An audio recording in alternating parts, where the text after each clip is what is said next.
Get those nerds! And we're starting a brand new episode of Bid Nerds, your daily nerd out on the most interesting car of the day from all the automotive enthusiast auction sites. Welcome, Nerd Nation, to the Nerd Herd. This is the show made just for you. And when I say just for you, I mean it because there's really only one or two people watching. And so we're making it just for you. For reals, Woo! Right? Thanks for being part of the Nerd Herd, guys, and the Nerd Nation out there. We really do love you guys, and the fact that you guys are commenting all the time and having a conversation about the cars that we think are the most interesting car of the day from all the auction sites. That's what we do. If you're new to this channel, we dig through all those sites and we find the most interesting car, and we have a conversation about it. My name is John Polnik. I'm your host, along with my partner, Michael Deeb. He's over there. I don't know which way to point in San Francisco. The wrong way. I pointed east and when I meant west. How you doing, Michael Deeb? I'm good. I apologize for being all pixelated and lagging, but at least my voice is coming through clear. And anyway, I can't wait for my new router to arrive in the mail or whatever it's going to take to fix my connection. But hi, happy to be here. Happy to be here. All right, guys. Before we get to the most interesting car of the day, we want you guys to hit the subscribe, like, and notification button. If you haven't done that already, please do us the solid and do so now. You can play along this game. It's kind of like The Price is Right, because we will go ahead and tell you what we think this particular car is worth. We'll give you our bids. You can put your comments down in the comments below. You can say what you think was going to happen to this car's auction, what you think the car will get bid to, and then we are going to reconcile that. We're going to go in the future. At the end of the episode, we jump into the future and we find out what happened with this car's auction, and we will show you right here. So stick around to the end. Don't ditch out once you hear our bids thinking, okay, that's it. You got to stay to the end because we'll show you what happened. See if you're right. See if we're right. We're never right. So play along. It's a lot of fun. All right. Just before we get to the car, make sure that you go and visit our friends at God and Porsche of Las Vegas. If you're looking for a classic Porsche or an enthusiast car or a new Porsche, they are the guys to talk to, guys and gals over there. Check them out. God and Porsche of Las Vegas. Do us a favor. When you call God and Porsche, let them know the Bid Nerd sent you. Okay? Yeah, that would actually, that would also help out a lot too. All right. Michael Deeb, everyone's tuned in to find out what the most interesting car of the day is. They probably saw the thumbnail, so they probably know already. So why don't we get to it?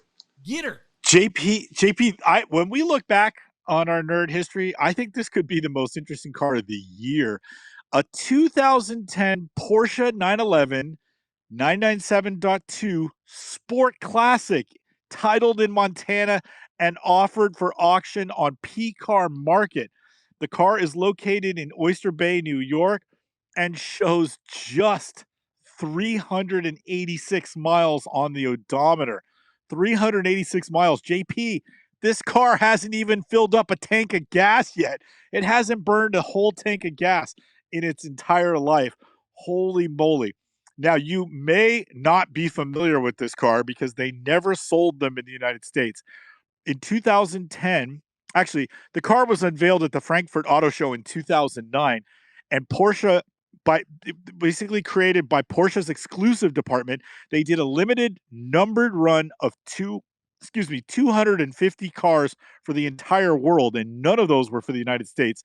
This particular car is number 047, and again, has less than 400 miles on the odometer.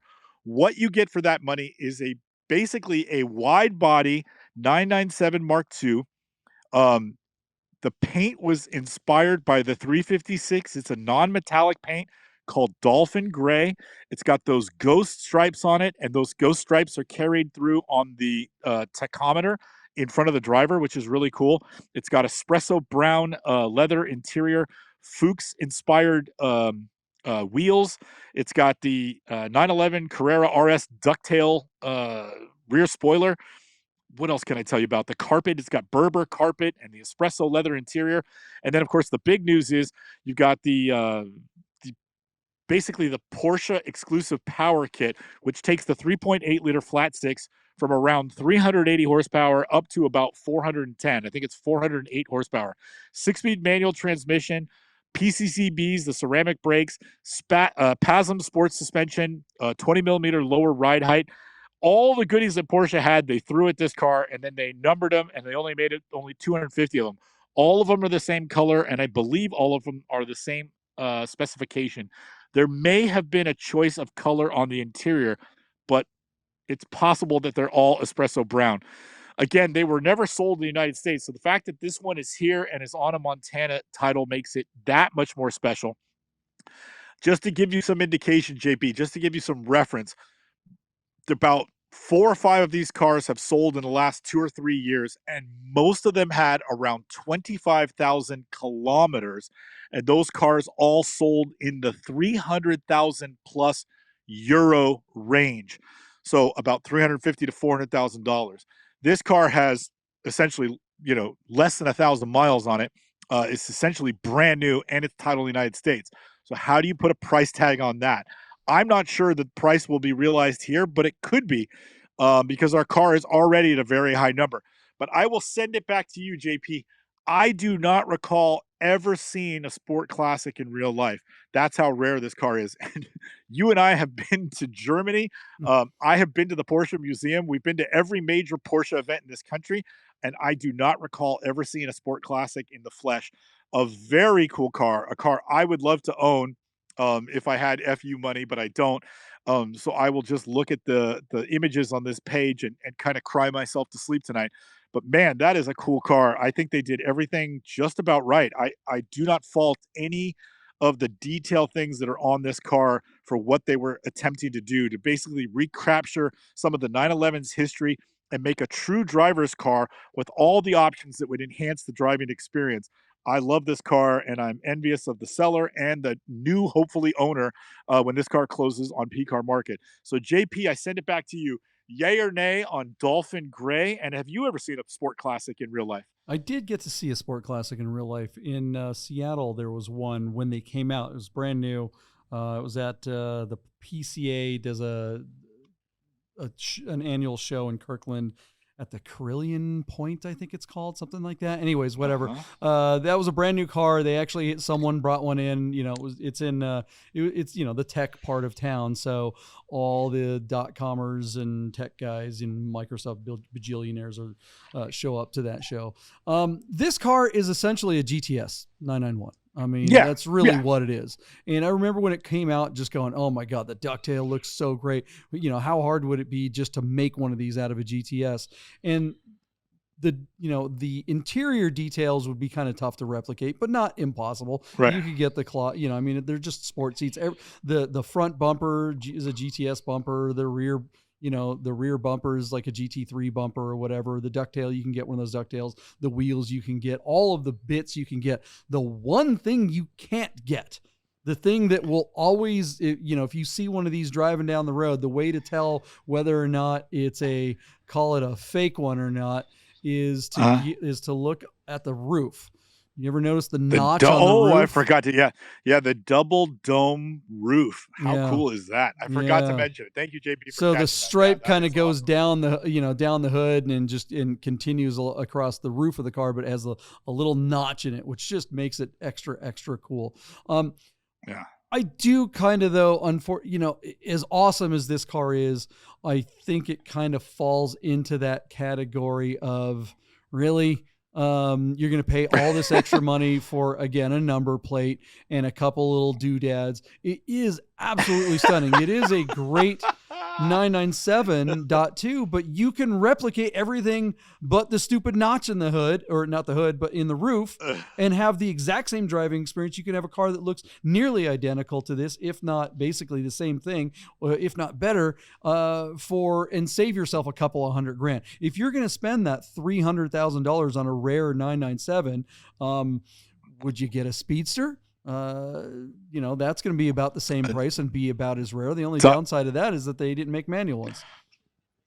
No, .2 RS would be the best driving car you could get for $300,000 from the 997. Sure, yeah, and I don't disagree with that. So that's the driving car. So why would you get this car over a GT3 RS of the same era? I mean, a GT3 RS of the same era, that's a 4-liter, isn't it? Those are $700,000 or $500,000 or something. No. That's just the 4-liter, but the .2 RS is 450 horsepower. Okay. And they're about 300 grand. And That's that's just and the it's a regular 3.8, RS, but not the it's a 4-liter RS. yeah, right, exactly. And Did they do? that's a car I you could thought in the similar money, dot two in the dot twos they made just a regular RS without the in the 4-liter. I'm They did. confused. Okay, all right. They did. They made like 1,700 of them, and then they made 500 4-liters. Got it. All right. So yeah, by all means, but I mean, I think the 4-liter. I'm not the 4-liter, but the GT3 RS is going to be significantly more than this. What do you think? You've been all over. You've been stomping all over me all day long. You've been like, stepping over me on every time I say something. I ask you a question, you're like, duh, I don't want to talk to this asshole. What a jerk. I think it's gonna be for a car. If it was a sport classic that had miles, it would be the same price as an RS. And so I think the RS would be the better driving car, but I think the sport classic might actually be the better investment just because the Porsche people pay stupid money for those numbered plaques. And so it's interesting. It's interesting to think about what the future for each car at 300 grand would bring. RSs are legendary, but the sport classic, they made so few of them that might actually be the better investment. I don't know. I'm not saying one way or the other, but it's possible because of what Porsche people will pay for exclusivity. And this was made by Porsche's exclusive department, right? Are you one of those people? Which one would you rather have? I'd rather drive the RS for sure.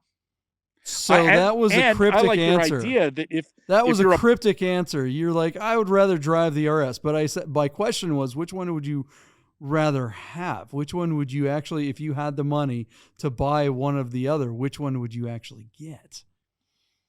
If I had the money, I would buy the RS. But since I don't have the money, I like your idea of getting a GTS for 100 grand and making the sport classic.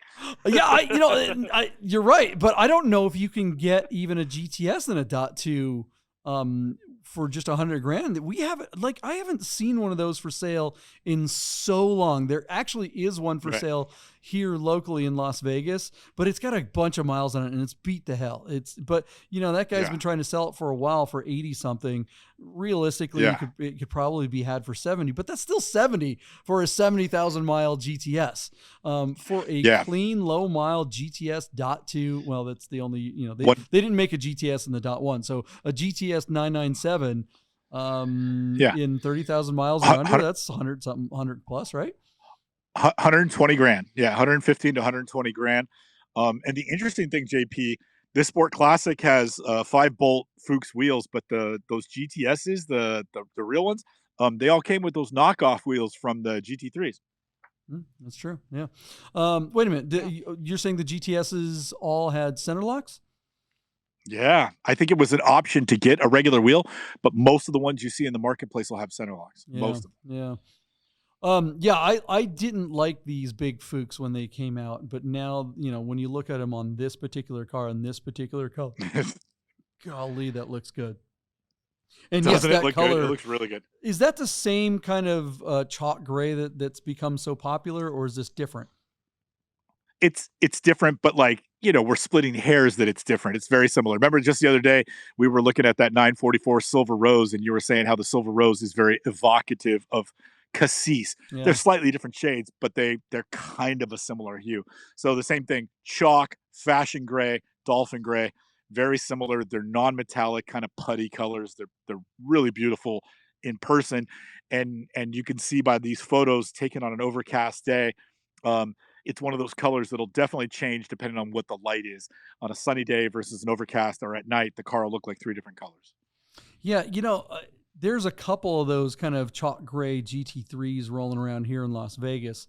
And I got to tell Matt, you, what's that? Matt has one. Yeah. Matt has one. Yeah. Yeah. Shout out, Matt. He'll choke you out. The manual transmission in this, and those are manual too, or at least you can get those in manual. Some of them are PDK. But which car? I mean, a GT3 991, a current 991 GT3 with a 6-speed, or this car? That's a big question. For the same money. Are we talking? Let me time out. I'm going to hold you to this. Okay. 991 GT3 or 997 GTS or 991 GTS? Because one of them's a 6-speed and one's a 7-speed. No, 992 GT3. A current GT3 with a 6-speed. Yeah, that's Yeah. oh man, that's a pretty hot car. Boy, JP, I haven't driven that car, so I don't have anything to say about it. But by all accounts, it's an incredible car. I we start to get into a rubbish conversation, but I'm starting to think that the new GT3s have gone so far away that the car is so good, you're not driving the car anymore. The car's Mm. doing everything for you. And I feel like this 997 is still, and maybe that's the point of the Sport Classic. It's still an analog car where you're in control of everything. There's very little, doodads and guardian angels and systems that keep you on the road. So honestly, I think I'd probably enjoy driving this GTS just about as much as you could have unbelievably ballistic fun in a current 992 GT3 manual. It's an unbelievable car at the track, but on a back road, I bet you this GTS is more fun. You know what I mean? I'm inclined to agree. I think the size of the 997 is perfect. Yes. Everything post Yes. 997, fabulous, but not just. I'm sorry, the 997 in the .2 configuration got it right. And as much, you mentioned it, the GT3 RS is the one that everybody wants, but gosh, a GTS in this configuration, I think save yourself a couple $100,000, get a GTS instead of a GT3 RS and make it badass, and then get an air-cooled car too. I don't know. That's a stupid thing. We still haven't gotten to what we think this car is going to sell for. We're jibber-jabbing about all the other things that we could get for the same money. But let's get down to what the same money is. What do you think this car is going to sell for or get bid to on PCAR Market? Do you think it's going to sell at all? So JP, for context, about 4 or 5 of these things have sold overseas over the last couple of years with about 25,000 kilometers on average in just over 300,000 euro range. Our car is already at $350,000 on 3 bids and closes in a couple of days. And my bid, and I'm going to stand on my bid, is for this sub 400 mile example, this basically brand new. They haven't even filled it up with gas a second time. I'm going to give you $600,000 to take this car home. Wow. And I think PCAR Market, is going to get it because this car is so effing rare. And I think there is a weird desire for these numbered cars. Remember, we looked at the other day. We looked at that 964 Leichtbau, that C4 Leichtbau. That car is like a gutted race car. It's just too niche. But I think this car, even though it's niche in that it can only be bought by millionaires that can afford this car. I do think it has a broad appeal. I think it's a 911 that if they had made, instead of 250, if they made 2,500, they still would have sold out of it because I think everybody would want what this car represents. For all the reasons you said the 997, they got it right. This car has all the best bits from the 997. So I'm going to stand on $600,000 and send it to you. And I'm going to say right now, I believe PCAR Market is going to sell this car. I'm going to say 4.5. I believe that Porsche buyers and Porsche collectors in particular are stupid people. And they will pay all the extra money for number plates and stupid badges and non-performance stuff that comes from Stuttgart. I just hate that. This car is going to be bought by someone who isn't going to drive it. So I don't like that person already. This thing is just going to be a museum piece that's going to get put in a collection. And I think those are bad people. I think those are people that they suck. I mean, if you're the person that's going to pay that, whoever buys this car, you suck. Unless you're the person that's going to buy this car and, like you said earlier, F you money. You're the guy that has so much money that you can buy this thing and go drive it. You're my people. Everyone else that bids on this car, I don't like you. I don't like you. You're just bad, right? You're bad for the car world. You're what's wrong with the car world. You suck. This car was built to be driven, not to be oodled at and, have just yuck. Gross. So what do you guys out there think? Do you think I am just way too cynical and it's great to have a museum piece to be preserved and rub a diaper all over it? Or do you think I'm right and think, yeah, man, these guys that just collect this stuff and hoard it away are just jerks? Do you think Michael Deeb's number is right, or what about my number? What do you think? I'm going to tell you about a guy. There's a guy out here that owns a bunch of car dealerships in Northern California. I don't know if he's still with us, but this is like 15, 20 years ago. His name was Tom Price, and he owned a Ferrari GTO, a 1964 Ferrari GTO, and he used to race it in all the historic races on the West Coast. And he's out there rubbing, trading paint, and banging doors with Corvettes in a $30 million Ferrari. He is my hero because I've got a few money. If I bend it, I'll fix it. Like, I don't care if Yeah. this car is a race car, I'm gonna go race it. And I love going out to like a local race and just seeing a bunch of Corvettes and Cobras. And here's this guy in a $30 million Ferrari just showing everybody his nose and just like awesome. And I hope somebody like Tom Price buys this car and just goes out and brings it on all the professor runs and wails on it so we can all enjoy it with him. If you've got the big money, Or her. you've got that FU money, do God's work, buy this car and drive it. Heck yeah, bring it to Vegas Auto Fest. Bring it out to Carzoon Cafe. All right, guys, plug in your number. Oh, yeah. We kind of bantered on a long time about this one, so let's go ahead and get to the future. Let's go talk to our friends at Cool Cotton car. Porsche, and we're going to be right back to find out what actually happens with this car, to see what happened with its auction right after this. Hey guys, I gotta tell you about our friends Godden Porsche of Las Vegas and Godden Classic. If you're looking for a new Porsche or a classic, you gotta call our friend Steve at Godden. This guy. 1989 linen gray metallic G50 cab. Is that gonna be for sale? It is going to be for sale. The car only has 65,000 miles on it. Save yourself the hassle of screwing around with all the auctions like we always talk about, and just talk to Steve. He'll find you the classic Porsche you're looking for. Godden Porsche of Las Vegas. If you love watching car videos on YouTube, you gotta check out my channel, The Rami Show. Oh, this car! I am driving a 2020 Lamborghini SVJ. This car, watch this.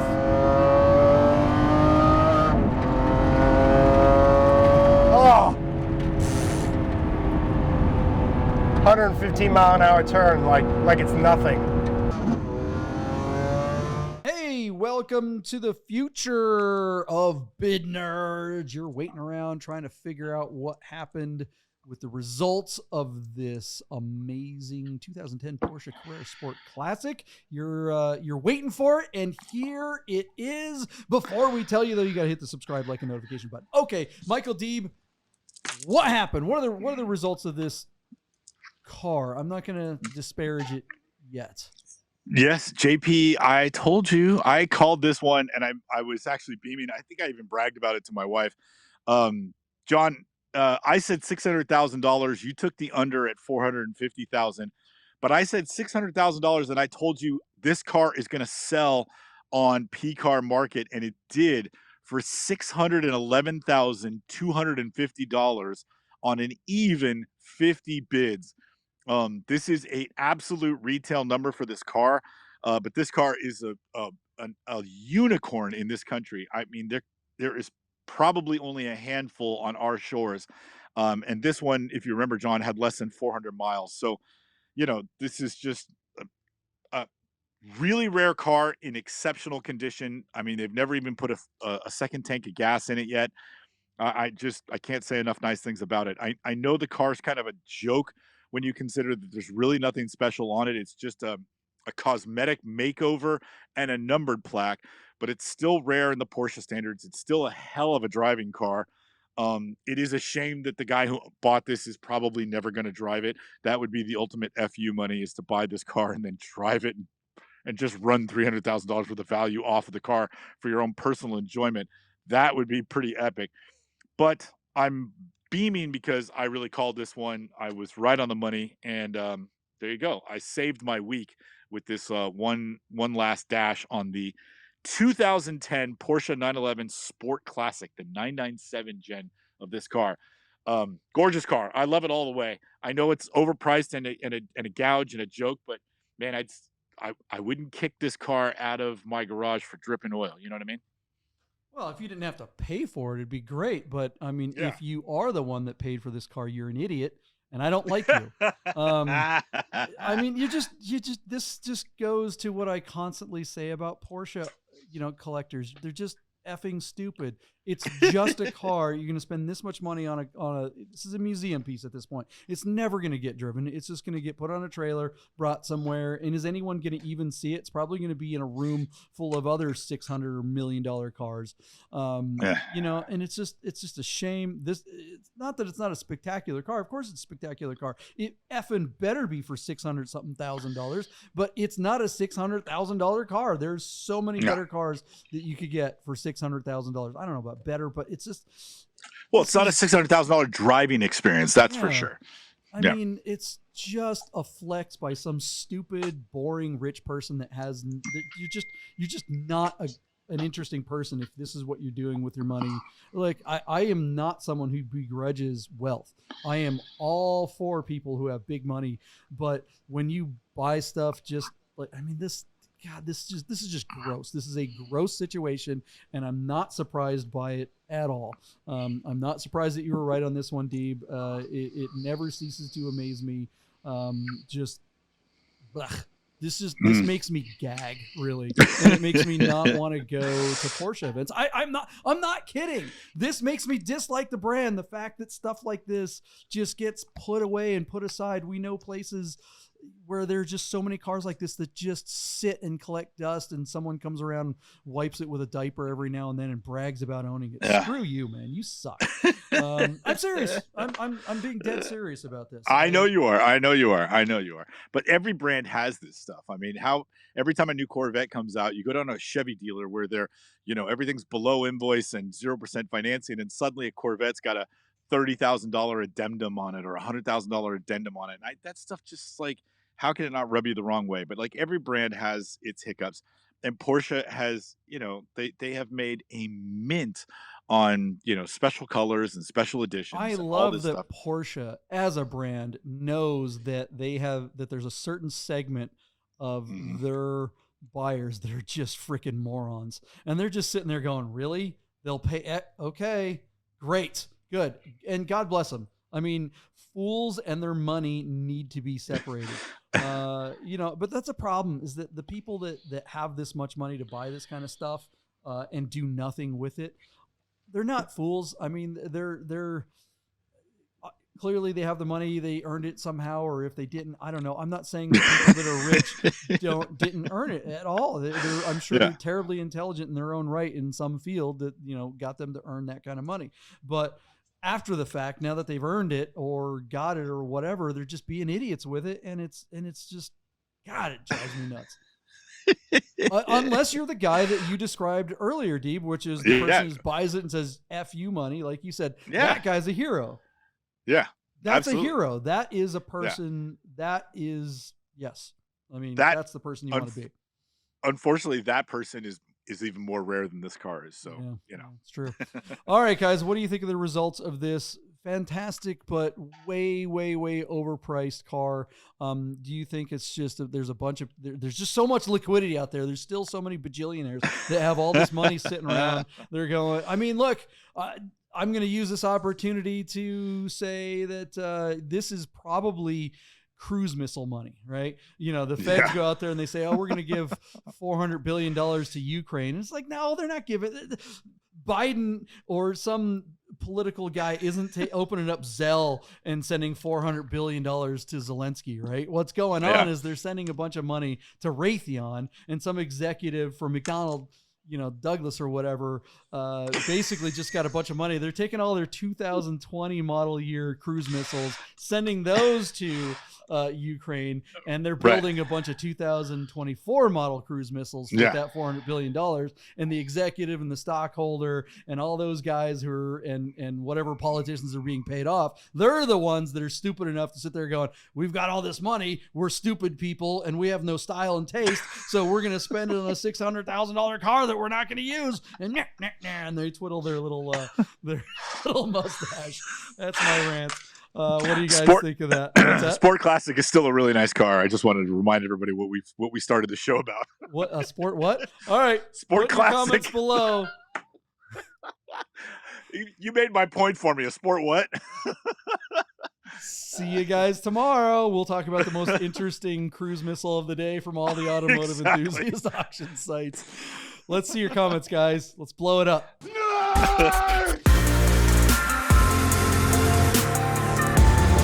Get those words!